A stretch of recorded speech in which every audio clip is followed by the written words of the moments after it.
حضرت سہل بن عبداللہ تستری رحمت اللہ علیہ اپنے زمانے کے بہت جلیل القدر ولی اور صوفی اور صوفیوں کے سردار تھے۔ آپ سے یہی سوال ہوا کہ حضور یہ ارشاد فرمائیں کہ یہ جو آپ کا راہ تصوف ہے، جو راہ طریقت ہے، اس کے اصول کیا ہے؟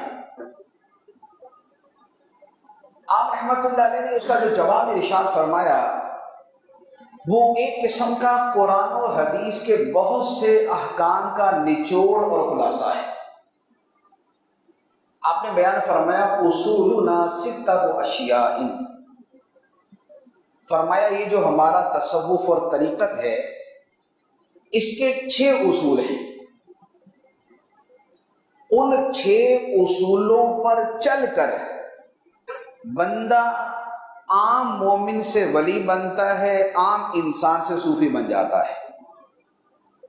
وہ 6 اصول کیا ہیں؟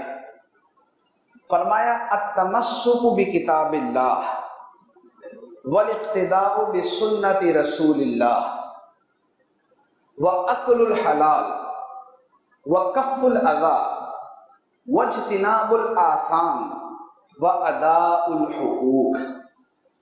فرمائے 6 چیزیں ہیں کہ جو ہماری بنیادیں ہیں، جو صوفیہ کرام کے اصول ہیں، جن پہ چل کے بندہ ولی بنتا ہے، صوفی بنتا ہے۔ ان 6 کا ترجمہ کیا ہے؟ پہلی بات فرمائی التمسک بکتاب اللہ، فرمایا اللہ کی کتاب کو مضبوطی کے ساتھ تھام کے رکھنا،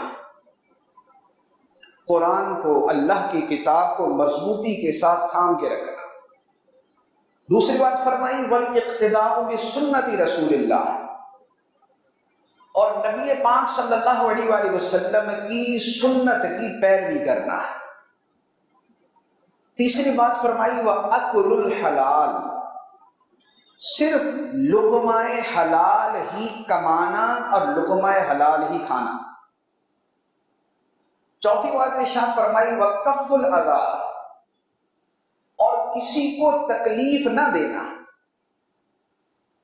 پانچویں بات فرمائی وَاجْتِنَابُ الْآثَامِ، چھوٹے بڑے سارے گناہوں سے بچنا۔